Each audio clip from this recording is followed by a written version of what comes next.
Last time revision के लिए आज ग्रामर की क्लास है सेंटेंस रीअरेंजमेंट।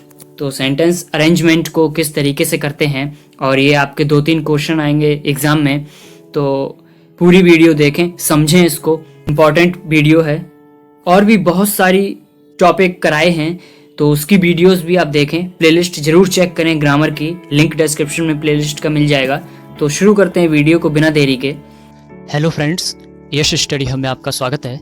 जिन लोगों ने भी चैनल को सब्सक्राइब कर रखा है और जो लोग रेगुलर वीडियोस देखते हैं उन सबको दिल से थैंक्स। और प्लीज़ आप लोग जो सब्सक्राइब करने के बाद भी वीडियोस नहीं देखते हैं, प्लीज़ वीडियो देखा करें। जो लोग भी नए हैं वो लोग प्लीज़ चैनल को सब्सक्राइब करें और बेल आइकन को प्रेस करना ना भूलें। ये पहला क्वेश्चन है आपके सामने। इसमें करना क्या है देखिए, पहले मैं बताता हूँ आपको इसमें करना क्या है। 1PQRS फिर लिखा है 6। देखिए 1 लिखा है, ये इसका मतलब है पहला सेंटेंस ये फिक्स है, शुरुआत सेंटेंस की यहीं से होगी, यानी पहला सेंटेंस फिक्स है और ये 6th लास्ट वाला सेंटेंस फिक्स है, यानी आखिरी सेंटेंस ये 6 वाला होगा। इसका मतलब है हमें 1 और 6 से मतलब नहीं है, उन्हें नहीं छेड़ना है, वो अपनी जगह पर सही हैं। हमें अरेंज करने हैं PQRS, ये 4 हमें अरेंज करने हैं। इनके क्रम इधर उधर हो सकते हैं, उनको आपको अरेंज करके लगाना है। तो पहले आप अटेम्प्ट करिए, उसके बाद मैं बताऊंगा आपको। तो शुरू करते हैं, आपका टाइम स्टार्ट होता है। 10-10 सेकंड लीजिए आप अरेंज करने में, पढ़ के और अरेंज करिए, फिर मैं बताऊंगा। देखिए फर्स्ट स्टार्टिंग क्या है, the works of William Shakespeare, the works of William Shakespeare. इसके बाद क्या आएगा, देखिए हमें सब्जेक्ट मिल चुका है, इसका मतलब है अब हमें वर्ब चाहिए। वर्ब देखिए कहाँ पर है, यहाँ पर देखिए वर्ब है क्या, with a number of phrases नहीं है। सच अ कॉमन एक्सप्रेशन यहाँ पर भी नहीं है। दैट हैव बिकम यहाँ कंजंक्शन के साथ जुड़ गया, यहाँ भी नहीं है। पी, यहाँ पर देखिए आपको वर्ब मिल गई, हैव प्रोवाइडेड अस। इसका मतलब है कि 1 के बाद शुरुआत होगी पी से। कौन से सेंटेंस से शुरुआत होगी, पी से। अब ऑप्शन एक बार चेक कर लीजिए, पहले ऑप्शन में आर से स्टार्ट है, ये नहीं है। बी में एस से स्टार्ट है, ये भी नहीं है। डी में क्यू से स्टार्ट है, ये भी नहीं है। Option number C is the right answer. तो C is the right answer, C हमारा बिल्कुल सही है। यहाँ देखिए हमने केवल एक ही फाइंड किया, केवल हमने एक ही अरेंज किया और उससे हमें ऑप्शन मिल गया। तो आपको ये ध्यान रखना है कि अगर आपको कोई एक मिलता है तो एक बार ऑप्शन पर नज़र जरूर डाल लें। क्या पता है कि एक से ही सारे ऑप्शन अलग अलग ही स्टार्ट हो रहे हो, तो जो आपने चूज किया है वो एक बार में ही मिल जाएगा। अब इसको पूरी तरीके से समझते हैं। देखिए हमने पहले 1 तो फिक्स था ही, उसके बाद कौन सा आया, पी आया, हैव प्रोवाइडेड अस। अब क्या आएगा, अब चेक करिए, एस दिया है हमें दूसरे नंबर पर हमें एस दिया है। तो देखिए क्या एस सही से बैठ रहा है यहाँ पर। Have provided us with a number of phrases that have become such common expressions that few realize their source। इसका मतलब बिल्कुल ठीक सेंटेंसेस है। तो अब आपको पता चल गया, option number C is the right answer. Next question पे चलते हैं। उम्मीद करता हूँ आपको समझ में आया होगा, मैंने एक एक चीज बारीकी से समझाई है, कैसे आपको एलिमिनेट करना है ये भी बताया। दूसरा क्वेश्चन करिए आप अटेम्प्ट, 10 सेकंड लीजिए, उसके बाद कीजिए, फिर मैं बताऊंगा। देखिए क्या दिया है, फर्स्ट क्या है, even today in many countries. इसका मतलब यहाँ प्लूरल है। अब हमें कोई जो वर्ब चाहिए होगी, उसके वर्ब भी हमको प्लूरल चाहिए, उसके आगे जो भी आएगा वो भी प्लूरल आएगा। चेक करिए, बाकी ऑप्शन पढ़िए। Neglected and there are far, यहाँ पर कोई वर्ब नहीं। वुमेन कंटिन्यू टू बी, यहाँ पे कोई वर्ब नहीं है। फ्यूअर वुमेन देन मैन, यहाँ कंपैरिजन है, कोई वर्ब नहीं है। इसका मतलब है वर्ब केवल आर में दी है, हु हैव हैड। ये देखिए, who have had the benefit of. इसका मतलब है 1 के बाद स्टार्टिंग किससे हो रही है, आर से हो रही है। चेक कर लीजिए कोई ऑप्शन है यहाँ पर, तो देखिए ये ऑप्शन दिया है, option number D. Option D हमारा राइट आंसर है, आर से स्टार्टिंग यहीं से हो रही है। तो इस तरीके से हम पिक करते हैं ऑप्शन को और एलिमिनेट कैसे करते हैं वो मैंने बताया कि आपको वर्ब नहीं मिली पी में, क्यू में वर्ब नहीं मिली, एस में वर्ब नहीं मिली, इस तरीके से इसको करते हैं। आर में हमें वर्ब मिली, इसका मतलब जो हमारा सब्जेक्ट है मैनी कंट्रीज, उसके बाद वर्ब आएगी हैव। और ये हैड क्यों आया है, तो हैड इसलिए पास्ट में बनाया गया है इसको। तो इस तरीके से इसको करेंगे। नेक्स्ट क्वेश्चन पे चलते हैं। 10 सेकंड लीजिए, अटेम्प्ट करिए आप, फिर मैं बताऊंगा। देखिए क्या दिया है, sometimes you can figure out. Sometimes you आ गया यानी कि प्लूरल है, वर्ब आएगी वो प्लूरल आएगी। You can figure out, verb ढूंढते हैं, पी में देखते हैं। Of the rest of sentences नहीं है इसमें।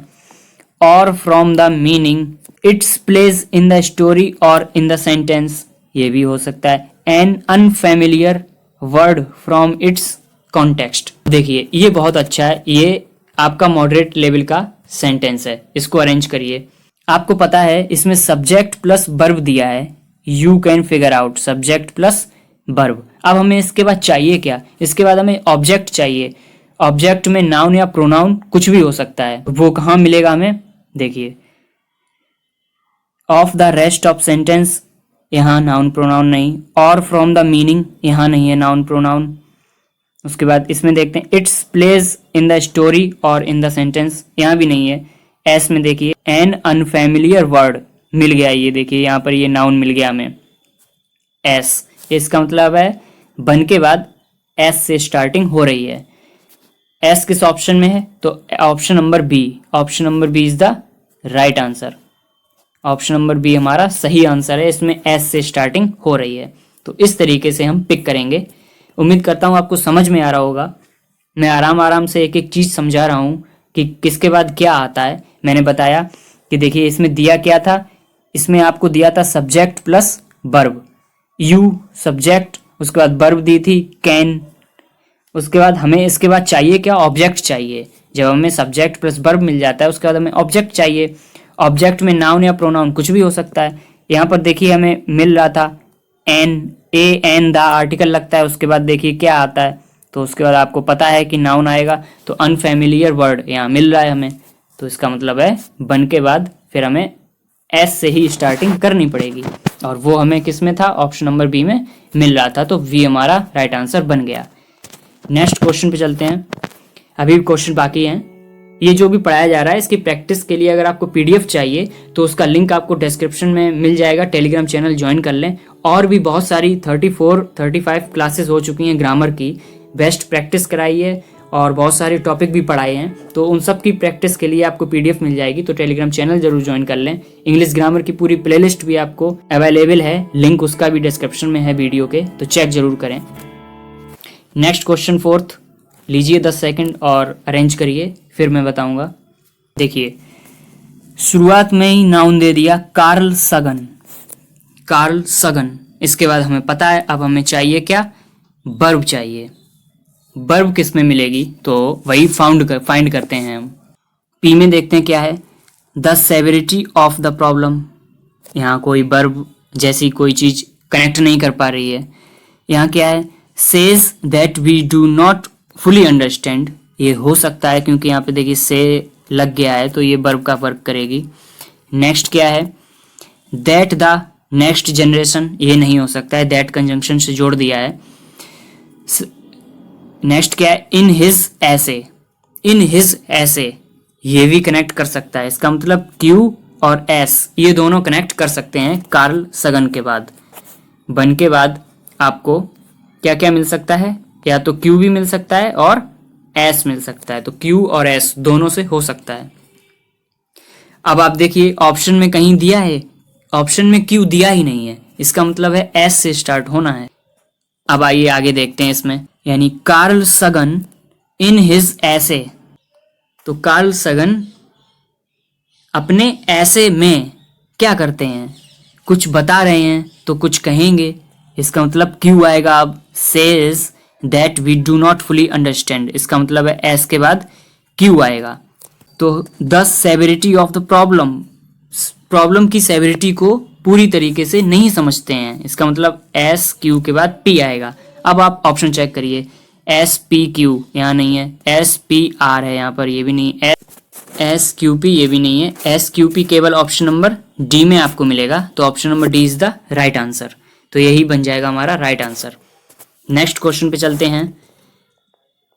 लीजिए 10 सेकंड और अटेम्प्ट करिए आप, फिर मैं बताऊंगा। देखिए इसमें क्या कहा है, एक्चुअली फॉर हिम, दरअसल में उसके लिए। अब देखिए क्या आएगा, वाज मोर इम्पोर्टेंट देन, नहीं ये नहीं हो सकता है। द डेवलपमेंट ये हो सकता है। इनटू अ फ्री मैन ये भी नहीं हो सकता। ऑफ द इंडियन ये भी नहीं हो सकता। कौन सा आया, क्यू आ रहा है। तो बन के बाद हमें क्या मिल रहा है, क्यू मिल रहा है। चलिए देखते हैं। और वैसे तो ऑप्शन मिल गया हमें, क्यू है तो option number 1 is the right answer हो जाएगा। क्यू यहाँ पर है, लेकिन फिर भी एक बार चेक करते हैं। क्यू के बाद हम देखते हैं कि क्यू के बाद क्या आना है। देखिए क्यू आ गया, तो आप पढ़िए, actually for him the development of the Indian,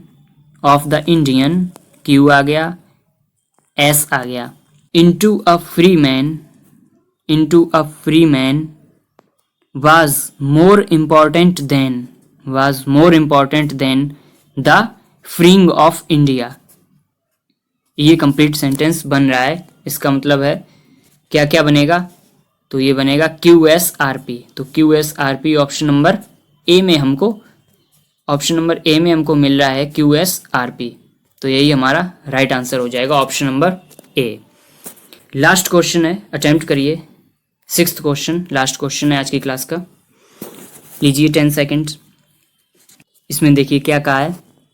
सबसे पहले, द सेकेंड मोटिव नेम्ड, जो दूसरा मोटिव है उसका नाम, द एमिंग एट, नहीं ये नहीं हो सकता। लाइज फर्मली फिक्स्ड, शायद हो। एम्बिशन और इन मिडिल टर्म, ये भी हो सकता है।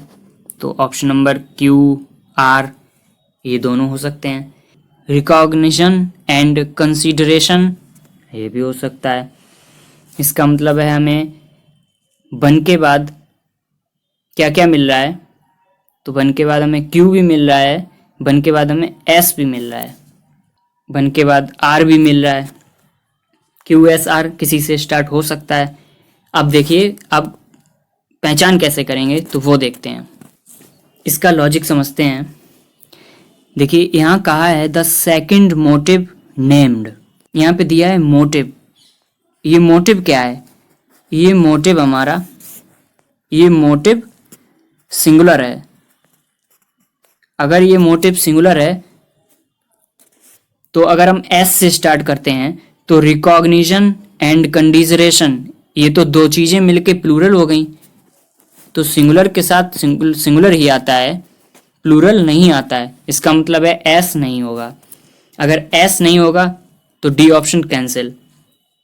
अब बचा क्या था, अब बचा था R। तो R से चेक करते हैं क्या R होगा, तो चेक करिए। एम्बिशन, अब लगा है कॉमा, इसका मतलब खत्म, ये नई चीज शुरू हो गई। और इन मिडिल टर्म, इसका मतलब है पहले के बाद R आ रहा है। अब पढ़ते हैं इसको। The second motive named ambition, जो सेकंड मोटिव है उसका नाम एम्बिशन है। और इन मिडिल टर्म्स, और मध्य की जो टर्म है द एमिंग, उसमें जो एम है, जो लक्ष्य है वो किस पर है, कंसीडरेशन और रिकॉग्निशन। ये दो चीजें हैं वो लाइज करती हैं, इस पर फिक्स हैं, वो हैं ह्यूमन नेचर पर फिक्स हैं। इसका मतलब है ये हमारा सही है। Option number B is the right answer. तो ऑप्शन नंबर बी ही राइट आंसर होगा, यही सही बनेगा। RPSQ। एक बार इसको पढ़ के देखते हैं दोबारा से, कंफ्यूजन नहीं रहनी चाहिए। क्या है, the second motive named ambition और in middle terms the aiming at recognition and consideration lies firmly fixed in the human nature. इस तरीके से बनेगा। उम्मीद करता हूँ समझ में आया होगा। ये अच्छे लेवल का था। अगर किसी का गलत भी हुआ होगा तो शायद यही गलत हुआ होगा। तो मुझे बताइएगा कि आपके 6 में से कितने सही गए थे, आपने अटेम्प्ट किए। और टेलीग्राम चैनल ज्वाइन कर लें, वहाँ आपको PDF मिल जाएगी। और ऑल द बेस्ट आपके एग्ज़ाम के लिए, तैयारी करते रहिए, सेफ्टी के साथ एग्ज़ाम देने जाएं। Bye, take care.